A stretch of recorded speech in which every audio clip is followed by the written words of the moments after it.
Hello, and welcome back to Netball Unlocked for the latest installment of our big interview series. Now, our guest today, you could say it has been a big year. From making her debut for the SPAR Proteas in Jamaica to wreaking havoc against England, Malawi, and Uganda, to them popping up in Suncourt Super Netball. But she's not done there, of course. She's just signed to Leeds Rhinos for the Netball Super League 2025-2026 season. I can only be talking about Sanmarie Visser. Sana, thank you for joining us. How are you? Thank you, Chloe. Really good. Thank you for asking. How are you? Where do we find you in the world right now? At the moment, I am in Pretoria in South Africa. We have a national camp this weekend with a few of the players. But yeah, going straight into training tomorrow morning. Now we'll get on to your travails with South Africa and what's coming up because it's going to be a busy couple of months for you guys. But I just want to take you back to that introduction that I just did. When you hear it, are you just sort of like, oh, wow, like that's my life? Like I don't think you can say that 2025 hasn't been insane for you. How does it feel? Well, I think insane describes it pretty good. That and one hell of a roller coaster. Um, yeah, listening to that, I'm like, actually, this year has felt so long and so much has happened. I don't even remember all the Uganda and the England, and that's where everything started, actually, in Jamaica. There's a lot to tell about that. But yeah, the year has been so long and been places, seen places, a lot has been happening, but I'm so blessed and yes, so honored to be in my position. How does it feel? Does it feel real? Because we'll go into all the details of it, but just when you stop and think about this roller coaster, does it feel like you're living your life in and amongst all of that? No, not at all.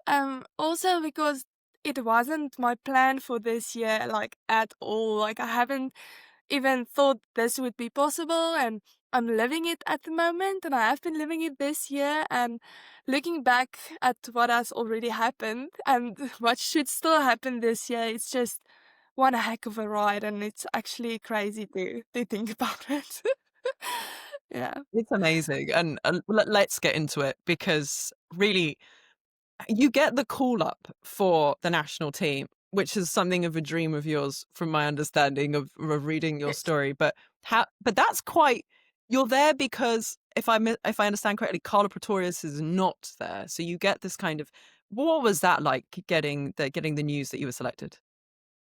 Well, I actually got the news last year, December, like I think end of December, or we had a national tournament playing netball.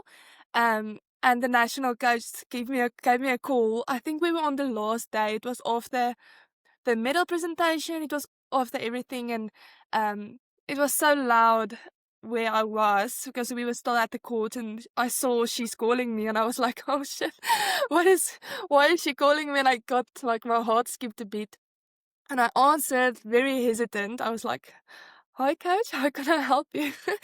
And she actually said, "Do you have time to talk?" And I said, "Yes, I do." And she said, "Okay, but no, it's the noise is too much." And I told her, "Okay, I'll call her back the moment I get to the hotel and it's more quiet." And I went to sit down. I remember sitting on the stairs of the hotel. I called her back. I was like, "Okay, I'm ready to talk. It's quiet." And she said, "Well, she has this big opportunity for me. Carla can't go anymore, or Carla withdrew herself from the team, and I'm next in line." So she asked me, do you want to take this opportunity?" And without letting her finish that sentence, I said, "Yes." "Yes, I do." And she's, "I'll keep in touch and just take this opportunity with both hands." And I said to her, "I will. I will take this opportunity." Yeah, so yeah, that's what happened. Wow. Because Carla Pretorius is a legend, right? So to be Yes. told you're the next in line when she comes out, that must be like a huge feeling. It was amazing. It was really amazing. And to know, because the national team is a goal. I set some standards for myself to reach it within a certain period of time, and that call came 2 years early. So getting that call, I was like, it's happening so quick, but I was just saying thank you, and yeah. So who's the first person you call after that call? Who are you telling first? Actually, I can't remember. It would either, well, I video called my parents and my boyfriend. So I don't want to say who's first because I don't want to, I don't want to make them mad, but it was my mom and my dad and my boyfriend was the first ones I Okay, video top called secret. right there on the spot. Yeah, top secret who I called first. You can tell me after. Yeah, I'll tell you afterwards. And that's amazing. And so you're told pack your bags, and your first international test is in Jamaica, which is, I mean, we got to see them play there and see how hostile the crowd is, pots and pans, a really energetic team with fans. And then also some of their best players, the world's best players, are in that side as well. What was it like going there and then taking to court in the way that you did as well? Because you came in under quite exceptional circumstances. So when I got that call, the coach's words to me, Kashini's words to me were, I can't promise you that you would take court. I can't promise you a debut. And I said, well, that doesn't matter to me. It's about the experience. Just going with the team is such a privilege and an honor. And yes, going to Jamaica, I was like, wow, okay. I didn't have any expectations at all. I just made sure I was ready if I was needed and gave my all at training to make sure I could stand a chance to take court maybe, but didn't put a lot of pressure on myself that it could happen because I knew I was like not first choice at that moment.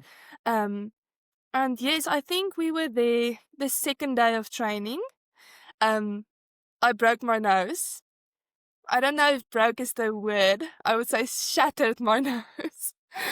Wow. So after that happened, I was like, I don't know why this happened. I'm like working so hard, I was like ready for to take this opportunity with both hands. And I mean, second day at training, breaking my nose, I was like, can't be happening. It's not happening. So yeah, the first test came that weekend. I was blue, swollen, sitting on the back bench at that moment. And first quarter, Nicola fell down, broke her wrist. And I was the only defender sitting on that back bench. I was the only one. I was next in line for that. And with my raccoon eyes and swollen face, I decided, well, this is my chance.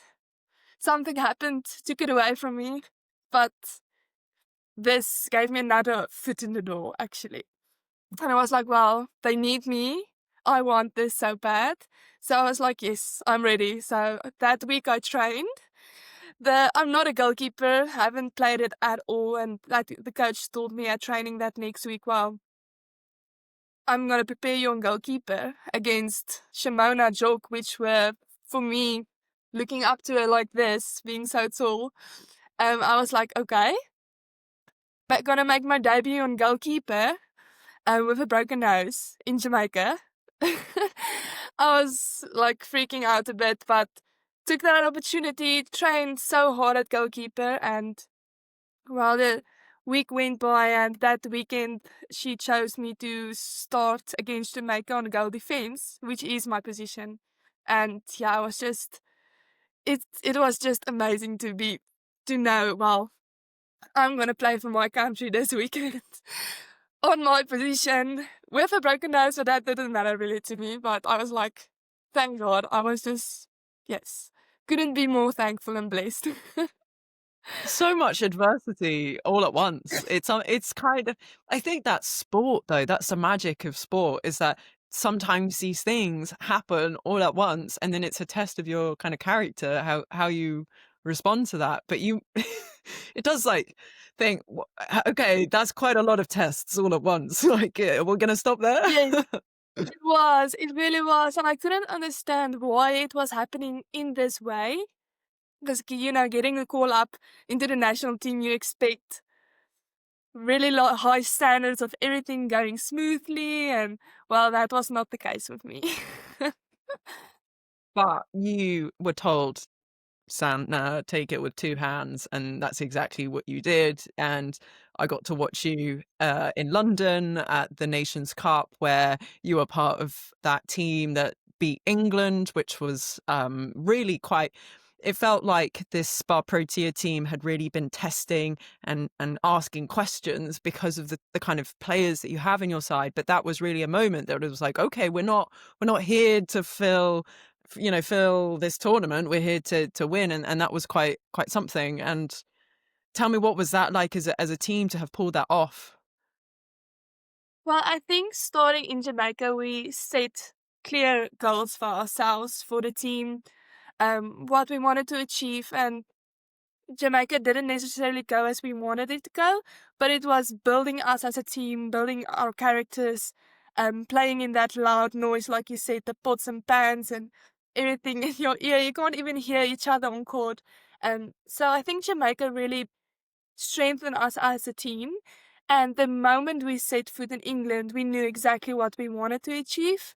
We knew what we had to do to achieve it. And yeah, I think when we went on court against England, everyone was just locked in and didn't think about the outcome and just played, in that moment, focusing on what you needed to do. And yes, it came together and we won, which was incredible. And it was such an amazing feeling knowing we are actually such a young and inexperienced team. Um, so to be able to pull that off, we have like really high hopes about what we actually can achieve next. And yeah, that's really exciting. It is. I mean, not quite the final the way it didn't quite go the way that I think you guys would have liked it to, certainly. But one of the things that we saw on broadcast was a super passionate speech from Jenny, your well, a new coach, really. Like this is her first kind of couple really big tests. What was it like being on the receiving end of that kind of call to arms that she gave you? It felt very Razzie Erasmus. It was quite powerful. I think in that moment we were just listening to her, locking in. I mean, she's such a passionate coach, and she has such wise words. And so listening to her, giving you that speech, you can hear her passion and her belief in our team. And I think that just it motivates us so much. And yeah, I think hearing your national coach, speak to you like that, it really spark something inside of you that you want to be better and you want to go out there and play better. And um, yeah, we're really a close and united team, which I think through that speech you could see.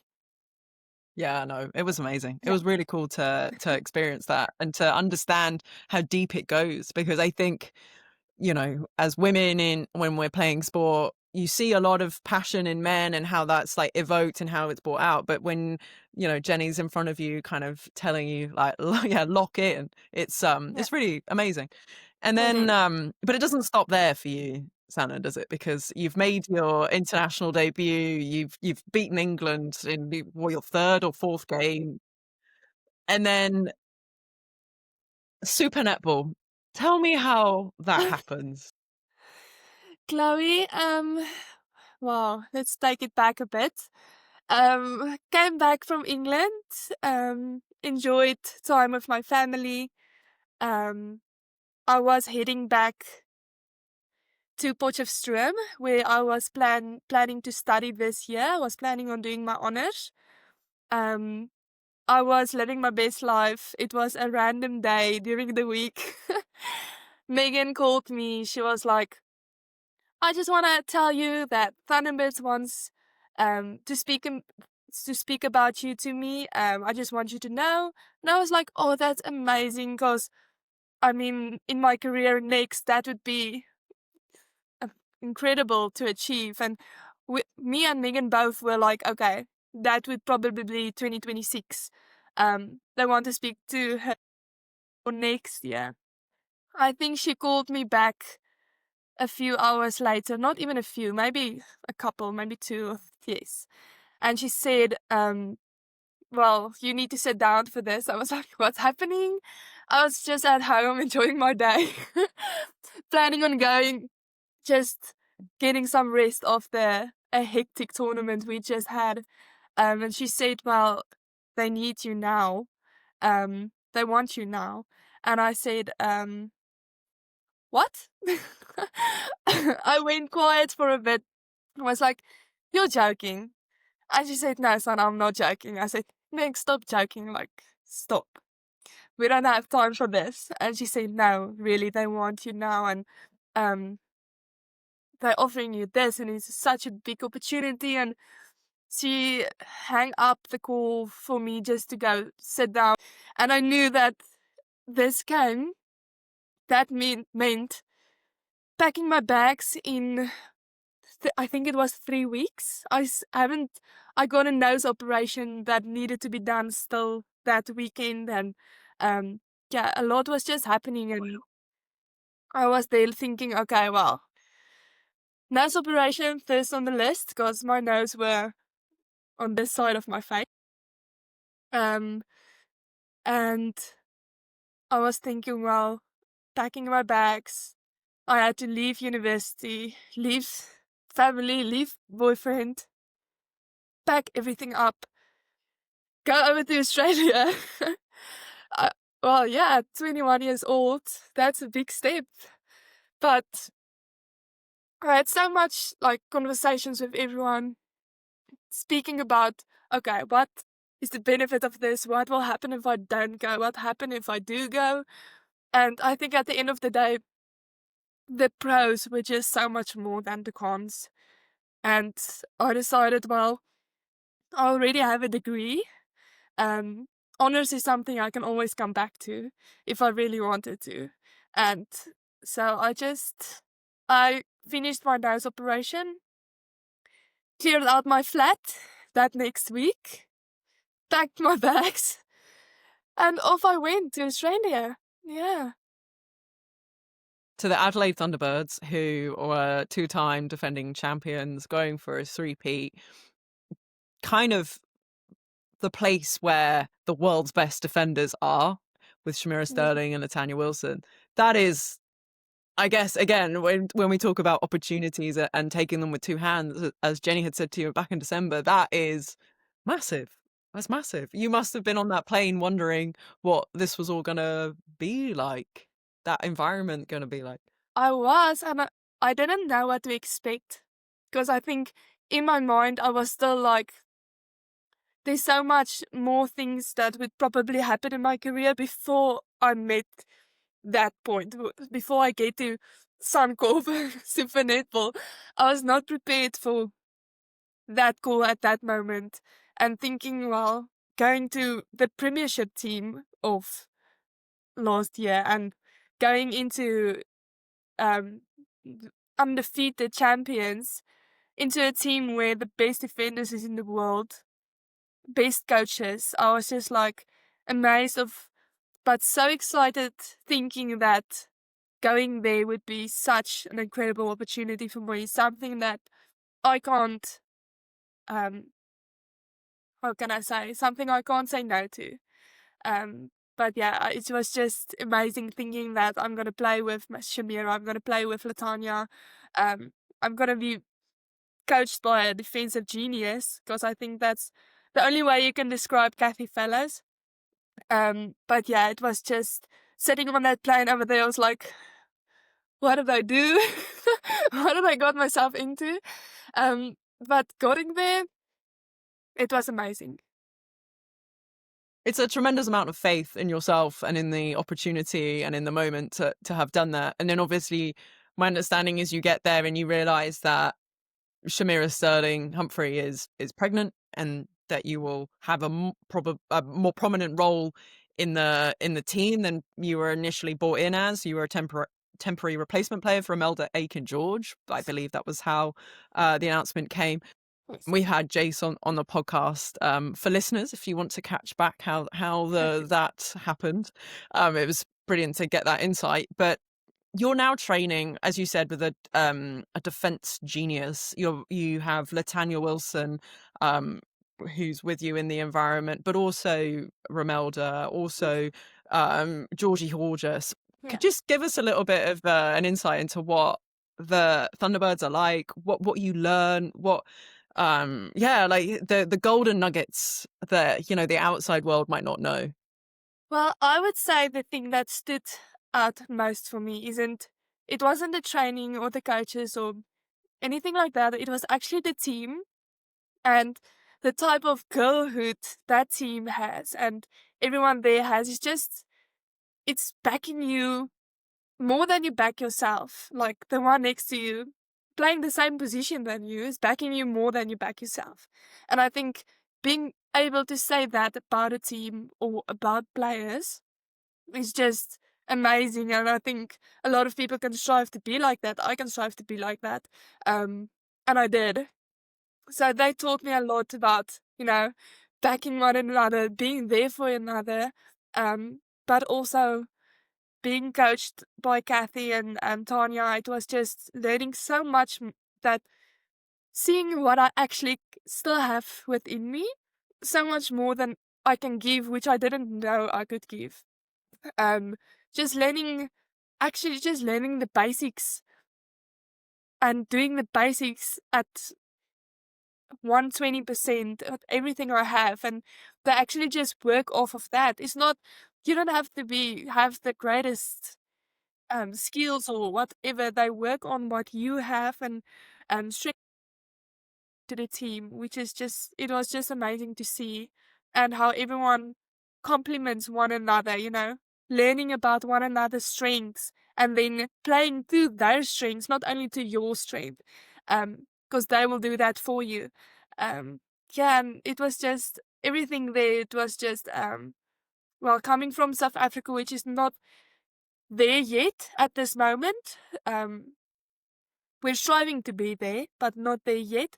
And to see what it actually could be like and what they have to their advantage was just, yeah, it was amazing. And I think just setting so much higher standards for myself since I've been there, knowing, well, I have so much more to give, and the one next to you is giving more than you, and you want to give more than that. So the bar just keeps on rising. Yeah. Yeah, that sounds incredible. And I think you can see that philosophy when the Thunderbirds play, like that full court defense, how that actually looks, sounds like it's how it feels as well, which is probably why it's so successful. And you also, I believe, were living with Latanya and Romelda, is that right? What was that like? It was. I think our cultures is just total opposites. Um, but we made it work. I think I moved in on my move-in day. Larry was mopping the floors, and I was like, okay, well, this could work for me. But no, it was just the culture difference. We actually just put aside and learned about each other. They made me some Jamaican food. I made them some South African food. Just widening your perspective and your knowledge and your, everything about them as well. It was just really amazing teammates. So it was lovely to stay with them. Yeah, and I understand, yeah, that Gigi was also with you guys too. She's a bit of a Yes. superstar on social media, Romelda's daughter, of course. Yes, That must have been quite funny. it was funny. Yes. She ran that house. It wasn't one of us. She was the boss of that house. Everyone was just serving her and making sure she's happy. But no, she was this, even in the team, I would say Gigi was this, bundle of joy, making a serious situation a little less serious and a bit more fun. And it was amazing to have a little one running around everyone and just lighting everyone's faces every day. So yeah, it was really amazing to have her. That sounds so amazing. What an experience that must have been. And Tan, I have to ask you, what's it like going shoulder to shoulder with Latanya Wilson as a player? It seems every season she gets better and better. What's it is there anything that she's maybe taught you that you've taken on board? Latanya is just incredible in what she does, but she has just this raw, pure talent that I don't think I've seen in anyone else. Like, she doesn't have to work the hardest or, train the hardest to be the best of be the person she is. She works hard and she really does train hard, but just going up against her, I mean, her body, her control over her body and her upper body strength is just, I don't think I've ever seen something like that. And I think she'll tell you herself, she's a total homebody. So the moment or the single minute she gets to relax and be on her phone, that's what she's doing. Being at home, being in bed, that's her favorite thing to do. So yeah, she just go out there with, I think her mindset is something that is the special part of her. I think she goes out every game and just be like, I'm gonna dominate, and that is exactly what she does. So yeah, crazy. Yeah. It's incredible.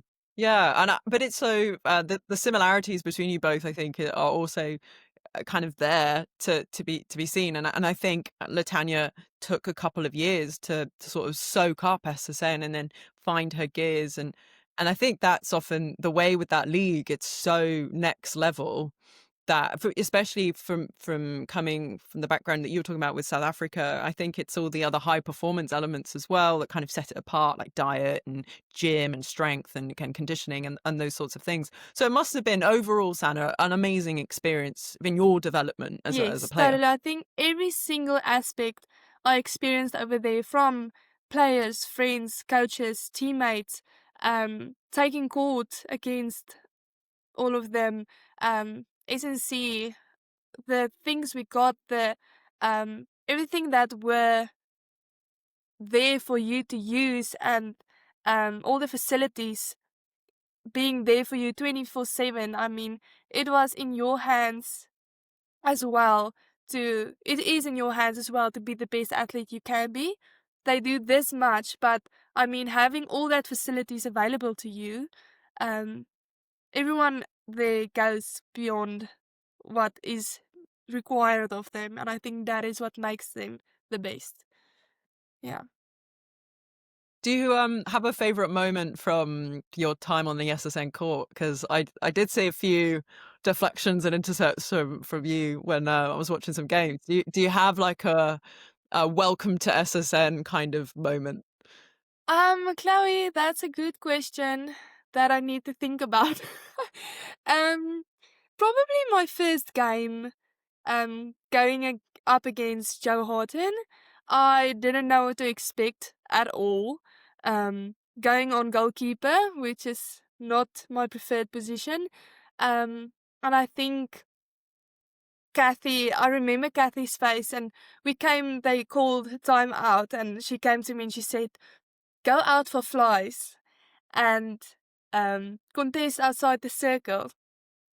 And I remember it so clearly. She went to sit down, we ran out on court, and that next centre pass, which were giants, Jamie Lee Price went in the pocket, and I flew out. I fly for the pocket ball, and we contested it in the air. And I just remember looking at Kathy, and she was like, yes, again. And I think that was my highlight, being just seeing her face like, I just taught you to do that, and I went there the first centre pass and went and do it just because I knew she had the belief in me to go do it. So I think that would be my highlight, just remembering her face expression. Yeah.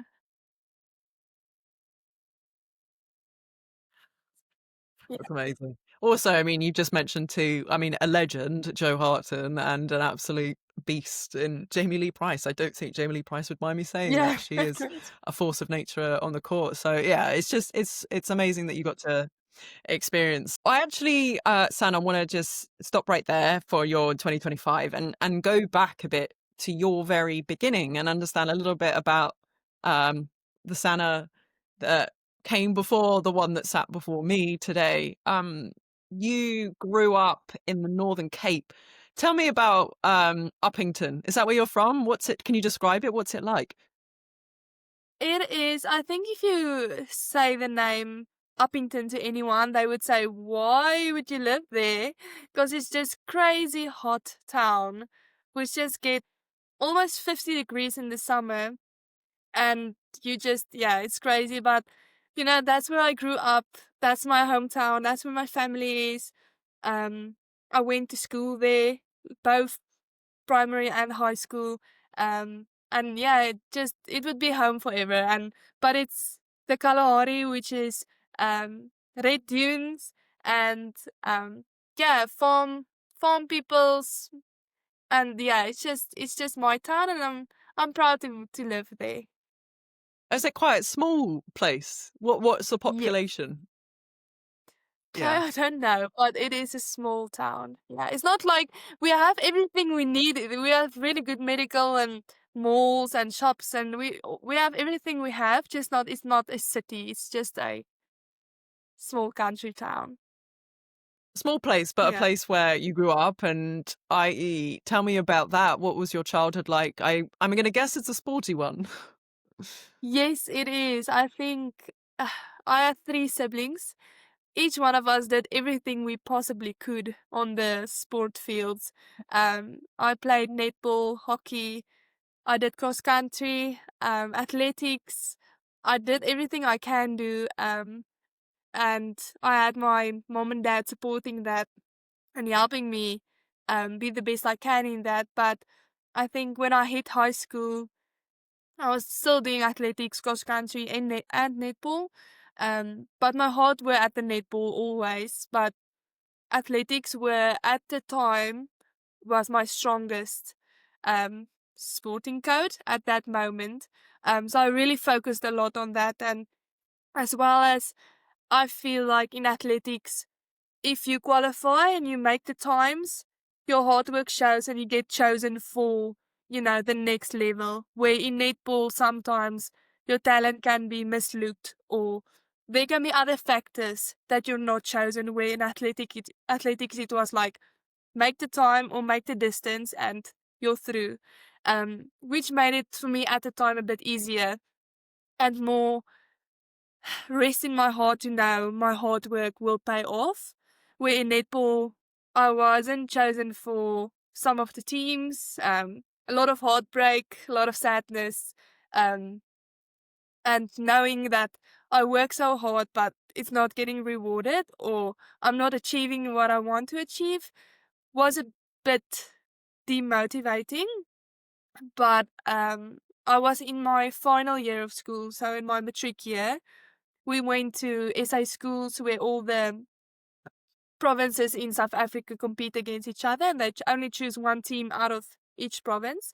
Um, and it was just after COVID, so 2020 was COVID, 2021 was my final year, so everything was just slowly starting to go back to normal, but wasn't quite yet. Um, but at that tournament, I had one game. The coach gave me one game on goal defense, which I begged her for because at the time I was the goal shooter for the team. I begged her, like, just give me one game on goal defense. Like, that's what I want to be. But my whole life I've been a goal attack. And for that specific tournament in matric, I was playing goal shooter for the team. And she told me, well, Sana, we need you on goal shooter for this team. I can't play on goal defense. And as it happened, that game I played goal defense for I think 15 minutes. She gave me 15 minutes. One of the scouts of the universities were there and she saw me play that 15 minutes on goal defense. And I was like, I remember that I think in October, it was near my birthday in that same year. Um, we applied for a bursary or a scholarship at the university in the Northwest. Um, and Northwest gave me a netball bursary. Because what happened is I got an athletics bursary at Potchefstroom for a certain amount, and my dad was set on athletics. Like, he was like, Sana, you need to do athletics. And me and my mom were, no, I really want to do netball. So he said, okay, the only way you're going to do netball was if the university matched my athletics bursary. And then then it's both the same. So then I can choose whichever one I want. Because financially, it obviously helps a lot if you have a scholarship, especially from where I grew up. Um, so they gave me a call. They placed me there. I got in with what I wanted to study, and they matched my athletic bursary with the netball bursary, and I told them 100% I'm going for netball. And I remember me and my mom saying like, I'm not even going to tell anyone at the university I'm actually a goal attack or goal shooter. I'm just going to go there, say I'm a goal defense, and just work my butt off and fake it till I make it. And I went there, trials went really well. I got chosen for the HP High Performance 1 team on goal defense. So yeah, life was just amazing from there. That year, it was 2022. I got chosen for the under 19 SA team. For the what do you call it? What? Well, I represented then my country under 19. The year after that, I got chosen for the under 21 squad. So then at I think 2024, which was last year, I represented the under 21s at the Netball World Youth Cup qualifiers, which was a huge honor for me. And then on from there, the year went pretty well, made a couple of teams, and then in that 2024 end of year, as you know, I got the call up to play for my country. Yeah, that's a really short summary. No, I mean, there's so many things I have to pick apart because, for one, goal shooter, goal attack. Yes. What? That's incredible. What made you want Yes. goal defense though? Why was it that you felt you wanted to play that? I think I was just so tired of the position which I played from I was 6 years old. And then we got at this stage where when something lacked in the team, it was always the shooters. If we're going to look at the shooters, it's the shooters' fault. And I was like, I'm sick of this. I really enjoy defending, even though I was, goal attack. Defending the ball down court, it was just something I really liked. And I remember one of our old national coaches came to gave a clinic at our school in Upington, and she asked the coach and me, standing next to her, why are you a goal attack? And I said, well, I've been a goal attack my whole life. And he said, no, but you should be a defender. And I said, well, I really want to be, but our school didn't have enough people. So I needed to be what my team needed me to be. So I really trained. I kept training goal attack, goal shooter, because that is where I was needed. So when I got the scholarship to go after that to university, I was like, this is my loophole. This is where I won't tell anyone I'm a goal attack or goal shooter. Because You'll even though I reinvent remember yourself. playing school trials, on the sheet you need to fill in what positions you play. I put on goal defense, just that. And then trials came, goal attack again. So university, going to NWU was like my step into being what I actually wanting to be. Yeah. It's also, you mentioned there a lot of rejection, and not making teams and heartbreak. It kind of, I mean, I'll be honest, sounds unbelievable given what we've just talked about for the last half an hour and what you've gone on to achieve. But what do you think it was in you that took those rejections, and when athletics was also there as an option for you, that wanted you kept coming back to netball? Chloe, I don't think anyone can describe the passion we have for this sport. I think it's just knowing that you just when you play or when I'm on court, that's where I'm most happy. When I step on court, like all your problems disappear and everything in your mind just go clear. And I think in athletics it was so hard and being on your own. I mean, you're fighting that battle all on your own, where in netball it's like you have this amazing friends and teammates supporting you every step of the way. And I think that was the thing that drew me most to netball. It was just having those amazing people around me. Yeah. Pure love, it sounds like. Just pure Yes. love. That's amazing. Yes. Well, look where it's got you. It's Yeah. certainly got you this far. And I guess Anna is going to take you to some more places in the world because you're in camp and you guys have a busy few months building, of course, to a Commonwealth Games. Are you in New Zealand first? Is that correct? Yes. We're departing in a week's time and then to Australia, so we will be away for a month. Yeah. Now, the Worlds 1 and 2 are not small tests. How much are you looking forward to it? What kind of Sana are we going to see on the court? Well, I think I'm most excited not about what I'm going to bring, but what we're going to bring as a team.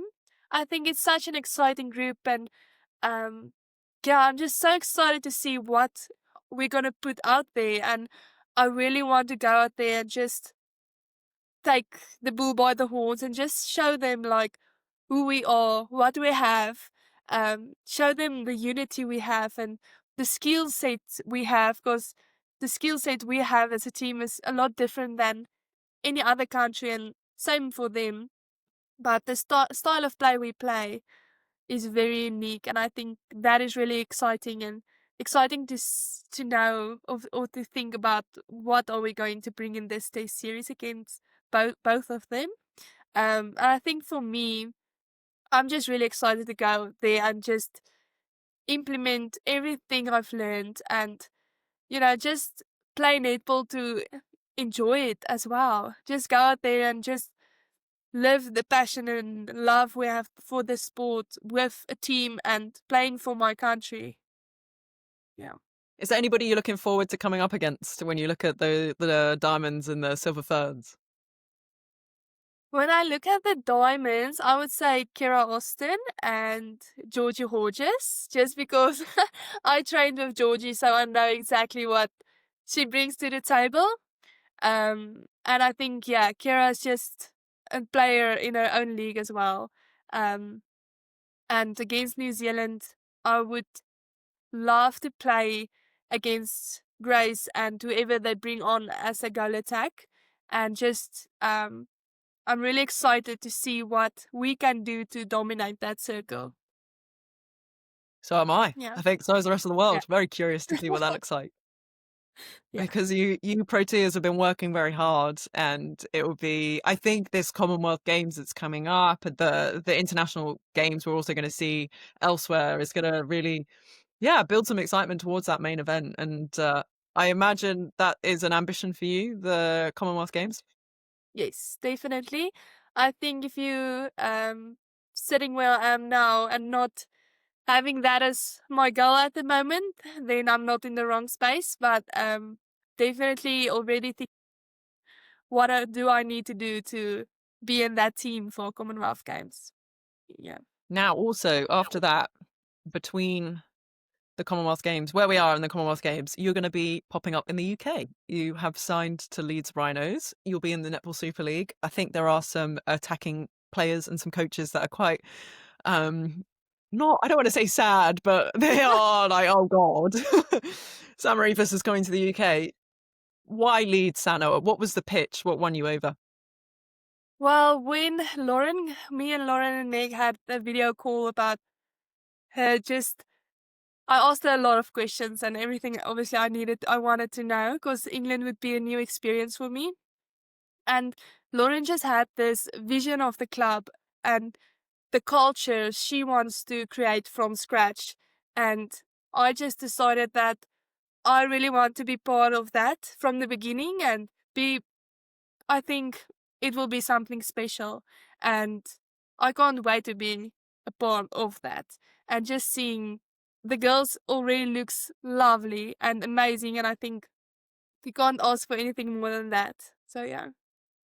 I mean, one of the things that I'm certainly looking forward to, and I think others will be as well, is the prospect of you in a circle with Jazz Brown, one of the up and coming England goalkeepers who's been getting better and better. Cassie Howard had a standout season for Rhinos at wing defence. She can also play centre. But the vision of the three of you in the back, I think it's really exciting. What are you looking forward to with it when it comes to playing with them? Particularly, I think Jazz. I think the two of you could be a right little unit. Yes, I've been watching them a bit, and I think our styles of play would really complement each other. Um, and me and Cassie has gotten to know each other as well. We sent messages to each other, and she also looks lovely. And the things I've heard about her, the things I've seen about her, and I mean, hearing how Lauren talks about both of them is really exciting. And knowing that, well, I just know and I know that we'll do anything we can to complement each other's styles of play, and that's really exciting. I can't wait. And also, I guess, Sana, there are quite a few South Africans in England, in the UK, actually, I should say. So you are not short for company. I guess Nicola Smith is down the road in Manchester, and it must be quite nice because I'm sure you know, being away from your beautiful little home in Upington, having been in Australia, been in Jamaica, that actually having a home away from home, or a slice of home at least, is quite important. Because I think Paul and I often talk on this podcast about how much it is a sacrifice for you guys to travel to play netball. So having some familiar faces around, building up to a Commonwealth Games sneaky in the background, it must be quite nice. It is. I think it's lovely to think that almost the whole team, South African team, is going to be over there next year, and it's such an exciting time for netball South Africa, for the future, knowing that all of us has this passion and has the discipline and motivation to move away for 6 months from home, not just because we love the sport, but we want to improve, we want to be better for this country, for this team. And it's going to be a really exciting time for South Africa, knowing that we're getting that exposure, that experience, those opportunities which we wouldn't always get staying at home. And I think that shows a lot of our hearts as a team, knowing that we will go that extra mile to be the best we can. Amazing. I've got one final Yeah. question for you, because I asked to Sophie Fawns, who will be coming to Manchester, what thing are you bringing in your suitcase to Leeds, which is your bit of home? Wow, I would say, well, firstly, my mind goes to food. What food do I want? He was the Um, exact same, exact same. yeah. No, I actually think I would bring maybe some biltong and droewors. But the thing I would miss most, like, I feel like I can't make food the way I want to without two things. And that is our 6-gun spice we have, which we braai with, and our chutney. Um, it's just those two things. When I don't have them, I don't know what to do in the kitchen. So maybe those two things. Stuff those in the suitcase. Yes, I will stuff them. It's funny, everybody has turned to barbecuing and food. It is like, it's Yeah, so surprising. food. When you said that, I thought food. Which food do I want over there? But it's an important part of your culture, so, not a surprise. And the food here, it has a reputation, so I'm not Yeah, going to speak any more on it. But, oh, well, yeah. listen, Sana, it's been such a delight to have you on, and to get to introduce you to everybody. When you were announced, somebody tagged us and said, "Can you please get Sanmarie on?" So straight away, I was like, "Right, let's get Sana on." And you answered the call, so really appreciate that, and appreciate your time, and good luck for what's coming. Thank you, Chloe. I really appreciate it, and thanks for having me.